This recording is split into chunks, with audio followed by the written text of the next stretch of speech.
इस लेक्चर्स में लिक्विड और gas phase synthesis method for nano particle formation देख चुके हैं। इस लेक्चर में हम सॉलिड फेज के जरिए नैनो पार्टिकल सिंथेसिस को देखेंगे कि जब हमारे पास फेज जो है वो सॉलिड हो और हम नैनो पार्टिकल की सिंथेसिस करना चाह रहे हो तो हम सॉलिड फेज को इस्तेमाल करते हुए किस तरीके से नैनो पार्टिकल की सिंथेसिस कर सकते हैं। इसमें हम दोनों बॉटम अप और टॉप डाउन अप्रोचेस देख लेंगे और फिर नेक्स्ट लेक्चर में इंशाल्लाह हम टॉप डाउन अप्रोचेस को डिस्कस करेंगे डिटेल में। बहुत सारे मेथड्स हैं नैनो पार्टिकल की फॉर्मेशन के। फेज बदल बदल के हम डिफरेंट तरीकों से नैनो पार्टिकल फॉर्मेशन कर सकते हैं। डिपेंड कर रहा होता है कि हमें किस तरीके के मटेरियल का नैनो पार्टिकल चाहिए, हमारी डिजायर्ड एप्लीकेशन क्या है, क्या हम उसको इलेक्ट्रिकल पर्पसेस के लिए इस्तेमाल कर रहे हैं या हम उससे कंप्यूटर ऑपरेशंस के लिए इस्तेमाल कर रहे हैं, या मतलब जो भी हमारा डिजायर्ड नेचर है उस हिसाब से हम अपने नैनो पार्टिकल की फॉर्मेशन करते हैं और उस तरीके का मेथड जो है हम अडॉप्ट करते हैं और जिस तरीके के साइज शेप्स हमें ज़रूरत होती है उस तरीके के मेथड्स को इस्तेमाल किया जाता है। तो इन्हीं सब में हमारे पास सॉलिड फेज सिंथेसिस की भी बहुत इंपॉर्टेंस है और सॉलिड फेज सिंथेसिस के जरिए भी हम अपनी डिजायर्ड पार्टिकल्स डिजायर्ड फंक्शंस के लिए सिंथेसाइज कर सकते हैं। मटीरियल्स का बेसिक एडवांटेज ही ये है कि उसका सरफेस टू वॉल्यूम रेशो बहुत ज़्यादा होता है, जिसकी वजह से उसकी प्रॉपर्टीज, उसकी कैरेक्टरिस्टिक्स बल्क मटीरियल्स के मुकाबले में, बल्क एलिमेंट्स के मुकाबले में बहुत फ़र्क होती हैं। जब हम वही चीज़ बल्क पे ले रहे होते हैं या लार्ज स्केल पे ले रहे होते हैं तो उसकी प्रॉपर्टीज़ बहुत फ़र्क होती हैं एज़ कम्पेयर टू अगर हम उसको नैनो स्केल पर ले रहे हों। इन्हीं प्रॉपर्टीज़ को यूज़ करने के लिए हम नैनो मटीरियल्स का सहारा लेते हैं जब हमें उसकी कन्वेंशनल प्रॉपर्टीज़ के मुकाबले में डिफरेंट प्रॉपर्टीज़ का सहारा लेना हो। इसमें हमारे पास बहुत वाइड रेंज में हमारे पास की एप्लीकेशंस होती हैं जो कि हम अपनी प्रीवियस लेक्चर्स में पढ़ चुके हैं। इस लेक्चर में हम अपनी ये देखेंगे कि हमारे पास सॉलिड के जरिए हम अपनी नैनो पार्टिकल को कैसे फॉर्मेशन कर सकते हैं। नैनो मटेरियल्स को हम अपनी नीड के बेसिस पर अपनी किस तरीके के हमें मैकेनिकल और फिजिकल कैरेक्टरिस्टिक्स चाहिए उस बेसिस पर हम इसकी स्ट्रक्चर और डिवाइस एप्लीकेशन सिंथेसिस में इस्तेमाल कर सकते हैं। इसकी जो मैकेनिकल कैरेक्टरिस्टिक्स होती हैं जैसे कि इसकी हार्डनेस है, इसकी हमारे पास टफनेस है, इसकी लो टेम्परेचर डक्टाइलिटी है, इस तरह की जो दूसरी प्रॉपर्टीज हैं वो हम इसको यूज करते हैं अपनी डिवाइस प्रॉपर्टीज के अंदर, मुख्तलिफ डिवाइसेस के अंदर। इसके अंदर हमारे पास रिलायबल और माइक्रो क्रिस्टलाइन काउंटर पार्ट्स को हम को इस्तेमाल करते हुए अपने डिवाइसेस में इस्तेमाल कर रहे होते हैं। इसके जरिए हम अपनी नैनो मटेरियल्स को प्रिपेयर कर रहे होते हैं सॉलिड स्टेट अप्रोच को यूज करते हुए, और इसके जरिए हम अपनी इस टेक्निक को यूज करते हुए हम डिफरेंट तरीके के नैनो मटेरियल्स को अपने डिजायर्ड एप्लीकेशंस के लिए इस्तेमाल कर रहे होते हैं। इसको हम किस किस तरीकों से सिंथेसाइज कर सकते हैं वो आज के हम इस लेक्चर में डिटेल में डिस्कस करेंगे। नैनो पार्टिकल फॉर्मेशन जब हम कर रहे होते हैं तो हमारे पास मोल्टन सॉल्ट सिंथेसिस का मेथड होता है, पॉलीमर कंपोजिट्स का मेथड होता है। इसके अंदर हम aerosols reactors, hot wall systems और फ्लेम रिएक्टर्स का इस्तेमाल कर रहे होते हैं और ये मेथड्स हैं जिनके जरिए हम सॉलिड फेज सिंथेसिस के जरिए नैनो पार्टिकल फॉर्मेशन को अचीव कर रहे होते हैं। सॉलिड फेज सिंथेसिस में जो हमारे पास पहला आता है या जो है वो हमारे पास है मोल्टन सॉल्ट सिंथेसिस। इस मेथड के जरिए हम अपनी इंटरेस्ट के नैनो पार्टिकल्स को हासिल कर सकते हैं जिसको हम वन डायमेंशनल नैनो स्ट्रक्चर्स के जरिए के ऊपर बना रहे होते हैं। ये टेक्निक जो है वो हमारे पास मोल्टन सॉल्ट्स के जरिए यूज की जा रही होती है, मतलब हम इसमें मोल्टन सॉल्ट्स का इस्तेमाल कर रहे होते हैं जिसको हम अपने रिक्वायर्ड रिएक्शंस के लिए यूज कर रहे होते हैं। इसके अंदर हमारे पास अफेक्टिव ऑल्टरनेट अप्रोच को हम यूज कर रहे होते हैं aqua synthesis of nano materials के अगेंस्ट। ये हमारे पास पोटेंशियल पॉसिबिलिटीज की होती है कि हम इसमें अपनी मर्जी से सॉलिबिलिटी और रिएक्टिविटी प्रिकर्सर्स मटेरियल्स को हासिल कर सकते हैं। इस एक्सपेरिमेंटल पैरामीटर्स में हम हमारे टेम्परेचर, ड्यूरेशन, हमारे पास सॉल्ट कॉम्पोजिशन और मोल रेशो जो हमारे ऑक्साइड्स और सॉल्ट्स के दरमियान होता है वो बहुत इंपॉर्टेंट होता है और हम उसको एडजस्ट कर रहे होते हैं अपनी मर्जी का नैनो पार्टिकल हासिल करने के लिए अपनी मर्जी के फेज के अंदर। जो हमारे पास नेचर ऑफ प्रिकर्सर मटेरियल्स होती है वो इस रिएक्शंस के अंदर हमारे पास वो डिपेंड कर रही होती है कि हम हमारी कंट्रोल करें हमारी मॉर्फोलॉजी को, जिस तरीके के हमें पार्टिकल्स चाहिए हैं, हमारी डायमेंशंस को, हमारी सिंथेसाइज मटेरियल्स को।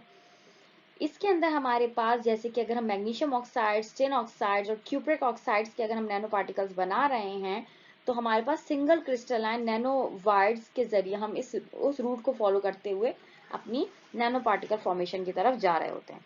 तो ये कहलाता है मोल्टन सॉल्ट सिंथेसिस मेथड। जो दूसरा इंपॉर्टेंट मेथड है वो है पॉलीमेरिक कंपोजिट्स के जरिए नैनो पार्टिकल की फॉर्मेशन का।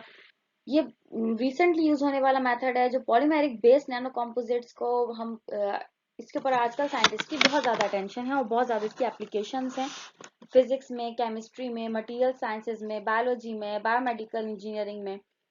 इसमें जो हमारे पास हम नैनो पार्टिकल्स प्रिपेयर कर रहे होते हैं वो हमारे पास मेटल एलिमेंट्स को हम इनकॉर्पोरेट कर रहे होते हैं अपने पॉलीमर मैट्रिक्स के अंदर। पॉलीमर के नैनो पार्टिकल नहीं बना रहे होते बल्कि अपने मेटल को पॉलीमर के मैट्रिक्स के अंदर इनकॉर्पोरेट या इंडल्ज या डाल रहे उसके अंदर रख रहे होते हैं। इसके अंदर हमारे पास मोस्टली ऑर्गेनिक पॉलीमर्स को हम प्रेफर करते हैं उसकी डाइलेक्ट्रिक मटेरियल्स की प्रॉपर्टीज की वजह से और उसकी स्टेबल फिजिकल और केमिकल प्रॉपर्टीज की वजह से। जो हमारे पास इसके अंदर डाइलेक्ट्रिक नेचर होती है पॉलीमर्स की वो क्या करती है, हमारे जो मेटल है उसको ऑल्टर करती है और उसको इनऑर्गेनिक एंटिटीज के में उसके हमारे पास मेटल्स को मेटल ऑक्साइड्स में कन्वर्ट करती है और जिसकी वजह से वो हमारे पास उसकी प्रॉपर्टीज को ऑल्टर करके उसको नैनो की तरफ लेकर जाती है। इस ट्रीटमेंट में हमारे पास ज़्यादा इम्प्रूव्ड मैकेनिकल, इलेक्ट्रिकल और ऑपरेशनल प्रॉपर्टीज के साथ हमें नैनो मटेरियल्स फॉर्मेशन मिल जाती है और हम अपनी मर्जी के किसी भी फंक्शन के लिए उसको इस्तेमाल कर सकते हैं। इसमें हमारे पास डिफरेंट डिग्री ऑफ वेरिएशंस के साथ हम नैनो पार्टिकल की फॉर्मेशन कर सकते हैं जिसकी प्रॉपर्टीज जो होती हैं वो पॉलीमर मटेरियल्स की के ऊपर डिपेंड कर रही होती हैं कि वो उसको किस तरीके से ऑल्टर करेगा। और इसके अलावा पॉलीमर की कॉम्पोजिशंस पर, मॉर्फोलॉजी पर और उसकी कंसंट्रेशंस के ऊपर हमारे इनऑर्गेनिक एलिमेंट्स की नैनो पार्टिकल की फॉर्मेशन पे डिपेंड कर रही होती है। हमारे एरोसोल रिएक्टर्स होते हैं वो हमारे पास नैनो मटेरियल्स की सिंथेसिस वेपर फेज रिएक्शंस के थ्रू कर रहे होते हैं। इन रिएक्शंस में को हम क्लासिफाई कर सकते हैं फर्नेस फ्लो रिएक्टर्स के जरिए, प्लाज्मा रिएक्टर्स के जरिए, लेजर रिएक्टर्स के जरिए एंड फ्लेम रिएक्टर्स के जरिए। इनकी नेचर के ऊपर डिपेंड कर रहा होता है कि हम इसको कौन सी सोर्सेज प्रोवाइड कर रहे हैं इनिशिएट करने के लिए, न्यूक्लिएशन के प्रोसेस को परफॉर्म होने के लिए। इस रिएक्शन में हमारे पास नैनो पार्टिकल की फॉर्मेशन फिर रिजल्टेंट में हमें मिल जाती है। ये जो हमारे पास इसकी जो सोर्सेज होती हैं वो हमारे पास उसके अंदर हमारे पास टेम्परेचर, प्लाज्मा, लेजर और फ्लेम हम उसको प्रोवाइड कर रहे होते हैं। अगर हम उसकी बात करें अपनी मुख्तलिफ जो मैंने आपको सोर्सेज बताई हैं जैसे कि हमारे पास प्लाज्मा है, क्या फर्नेस है, हमारे पास लेजर है, फ्लेम है, तो ये सब की जो बेसिक सोर्सेज हैं वो लेजर, फ्लेम, प्लाज्मा और टेम्परेचर होती है। इसके अंदर हमारे पास हम इसको जो हमारे पास फाइनल कैरेक्टरिस्टिक्स होती हैं उस प्रोडक्ट की वो हमारे पास डिटरमिन की जा सकती हैं फ्लूइड मैकेनिक्स और पार्टिकल डायनामिक्स के को हम देखते हुए। इसके अंदर हमारे पास कुछ मिली सेकेंड्स के दरमियान के फर्क, कुछ जो हमारे पास स्टार्ट के मिली सेकेंड्स होते हैं सिंथेसिस के प्रोसेस के, वो हमारे पास उसकी फ्लो मैकेनिक्स और पार्टिकल डायनामिक्स के लिए इन्वॉल्व होते हैं। उसके बाद हमारे पास जो फंडामेंटल उसके एस्पेक्ट्स होते हैं वो पार्टिकल की फॉर्मेशन के लिए वो हमारे पास सिंथेसिस की मेथोडोलॉजीज को डिटरमिन कर रहे होते हैं। जो हमारे पास कुछ पोटेंशियल एस्पेक्ट्स हैं वो ये हैं कि जैसे कि हमारे पास कंटिन्यूस प्रोसेस होती है और ये हमारे पास नैनो मटेरियल्स की फॉर्मेशन दे रही होती है। ये हमारे पास एक्सीलेंट प्रोसेस होता है कि हम अपनी कंट्रोल प्रोडक्ट फॉर्मेशन कर सकें। बहुत प्योर प्रोडक्ट ये हमें अलाउ कर रही होती है। कॉस्ट इफेक्टिव ये मेथड है। एबिलिटी होती है इसके अंदर कि हमारे पास मल्टी कंपोनेंट मटेरियल्स फॉर्मेशन कर सके और ये हमें मिनिमाइज एग्रीगेशन दे सकती है डिफरेंट नैनो मटेरियल सिंथेसिस के लिए। अगर हम अपनी फ्लेम रिएक्टर्स की बात करें तो ये रिएक्टर्स जो होते हैं ये कॉमनली यूज होने वाले रिएक्टर्स हैं और ये हमारे पास प्रिपरेशन जो हमें प्रिपेयर करके दे रहे होते हैं ये हाई क्वालिटी के नैनो मटेरियल्स ज़्यादा अमाउंट में, ज़्यादा वॉल्यूम में ये हमें बनाकर दे सकते हैं। इनके अंदर जो हमारे पास टेम्परेचर रेंज यूज हो रही होती है वो 1000 से 2400 तक के दरमियान की यूज हो रही होती है और ये जो हमारे पास प्रिकर्सर कंसंट्रेशंस होती हैं वो हमारे पास हाई होती हैं इस एक्सपेरिमेंट्स के लिए के अंदर। जो हमारे पास हाई यील्ड प्रोवाइड कर रही होती है, हाई एनर्जी डेंसिटी के हम फ्लेम्स को इस्तेमाल कर रहे होते हैं। जो साइज होता है पार्टिकल्स का वो हमारे पास इस रूट के जरिए जो प्रिपेयर होता है वो 500 नैनोमीटर तक बन रहा होता है। इसके अंदर हमारे पास दो तरह की फ्लेम्स होती हैं। वैसे हमारे पास जो हमारे पास या तो प्रीमिक्स्ड होती हैं या डिफ्यूज्ड फ्लेम्स होती हैं। जो हमारे पास प्रीमिक्स फ्लेम्स होती है वो हमारे पास आपको पता है पहले से उसके अंदर ऑक्सीडेंट और फ्यूल जो होता है वो मिक्स्ड होता है। लेकिन जो हमारे पास डिफ्यूज फ्लेम होती है उसके अंदर ऑक्सीडेंट्स और जो फ्यूल होता है वो सेपरेट होता है। हीटिंग से बढ़ने से पहले और उसके बाद ये डिफ्यूज होके हमारे पास फ्लेम की टिप पर ही मिल रहा होता है, मतलब यहाँ पे टिप पे मिलके फिर वहां से फ्लेम अराइज हो रही होती है। ये हमारे पास प्रीमिक्स फ्लेम और डिफ्यूज फ्लेम्स के जरिए काम कर रहा होता है। हमारे पास जो प्रीमिक्स फ्लेम्स होती हैं वो हमारे पास बहुत शॉर्ट होती हैं, जबकि हमारे पास जो डिफ्यूज फ्लेम्स होती हैं वो हमारे पास जो कंपैरेबली ज़्यादा बेहतर फ्लेम्स होती हैं अगर हम डिफ्यूज फ्लेम्स की बात करें तो। अपनी हॉट वॉल सिंथेसिस की बात करें तो हमारे पास हॉट वॉल सिंथेसिस में हमारे पास जो हमारे पास ट्यूबुलर फर्नेसेस होती हैं जिनकी कंस्ट्रक्शन इस तरीके से की जाती है कि वो हमारे पास गैस हमारे पास अच्छी हमें वो दे सके, रिएक्शंस कंडीशंस प्रोवाइड कर सके, सिंपल होती हैं। अगर हम गैस फेज रिएक्टर्स के मुकाबले में बात करें तो ये हमारे पास इसका जो हमारे पास एक्सपेरिमेंटल पैरामीटर्स होते हैं वो हमारे पास कम कॉम्प्लेक्स होते हैं, मतलब कंपैरेटिवली सिंपल होते हैं। ये रिएक्टर्स जो होते हैं हमारे ऑपरेट हो रहे होते हैं अराउंड 1500 टू 1800 डिग्री सेंटीग्रेड पर एटमॉस्फेरिक एम्बियंस के अंदर ही ऑपरेट कर रहा होता है। ये हमारे पास इसका जो एडवांटेज है वो ये होता है कि ये हमारे पास प्रिसाइज प्रोसेस होता है, कंट्रोल्ड एक्सपेरिमेंटल कंडीशंस होती हैं। ये हमारे पास नैनो पार्टिकल्स को जो फॉर्मेशन दे रहा होता है वो कैरेक्टरिस्टिक्स प्रॉपर उसकी स्पेसिफिक कैरेक्टरिस्टिक्स होती हैं जिनको हम अपने किसी पर्टिकुलर मकसद के लिए इस्तेमाल कर सकते हैं। इसके अंदर हमारे पास हाई एनर्जी की रिक्वायरमेंट होती है। हॉट वॉल जो हमारे पास सिस्टम्स होते हैं वो लेबोरेटरी लेवल्स के लिए बहुत ज़्यादा प्रेफर किए जाते हैं। अगर हम मिलिंग की बात करें तो हमारे पास जो नैनो टेक्नोलॉजी की इनिशिएशन है या जो स्टार्टअप है वो मिलिंग के ही जरिए हुआ था। मतलब इसमें हमारे पास हम किसी भी चीज़ को ऊपर से नीचे लेकर जा रहे होते हैं। ये कॉस्ट इफेक्टिव है, ये फिसाइल है, ये सिंपल मेथड है और ये हमें बहुत बड़ी तादाद में नैनो पार्टिकल फॉर्मेशन दे सकता है। मतलब इसकी यील्डिंग जो एफिशिएंसी है वो ज़्यादा होती है। ये हमारे पास टॉप डाउन अप्रोच में आता है। ये हमारे पास commercial synthesis of nano particles के लिए भी इस्तेमाल हो रहा होता है। इनके अंदर हमारे पास जो मिलिंग टेक्निक होती है ये हमारे पास जो है ये टॉप डाउन अप्रोच में ये हमारे पास किसी भी चीज़ को अपने लार्जर लेवल से स्मॉलर लेवल की तरफ ले जाने के लिए यूज होती है।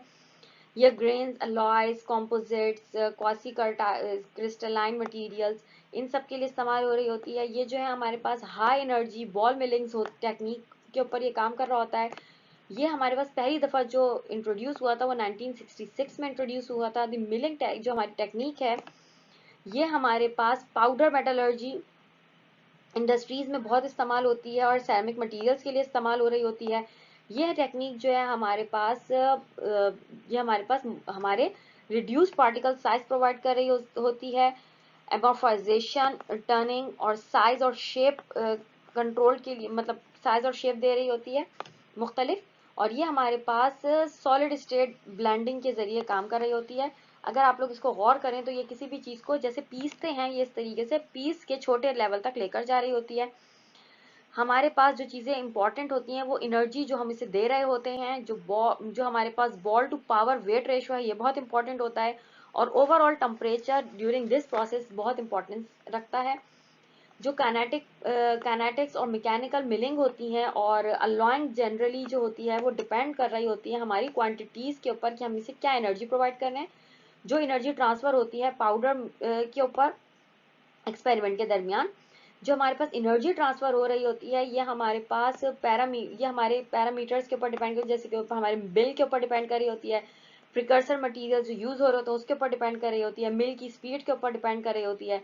मिल की time, temperature of milling, size distribution of milling, milling balls in सब पे डिपेंड कर रही होती है। जबकि हमारे पास मास और वेलोसिटी का इसके ऊपर रेशो बहुत इंपॉर्टेंट होता है। डेंस मटेरियल्स और हमारे पास प्रिफर्ड होते हैं एफिशिएंट मिलिंग के लिए और साइज डिस्ट्रीब्यूशन के लिए। जो हमारे पास इसके अंदर जैसे हम कोई चीज़ पीसते हैं, जिस तरीके से चक्की में आटा पिसता है इस तरीके से ये मिलिंग का प्रोसेस हो रहा होता है और ये किसी भी चीज़ को ग्राइंडिंग के प्रोसेस के जरिए लेकर जा रही होती है। हम सॉलिड फेज सिंथेसिस हमने आज के लेक्चर में देख लिया है। अगले लेक्चर में हम इंशाल्लाह टॉप डाउन का को बॉटम अप के साथ रेफरेंस में देखेंगे और फिर हम अपनी लिथोग्राफी जो कि हमारे पास एक बहुत इंपॉर्टेंट मेथड है हम उसकी तरफ जाएंगे।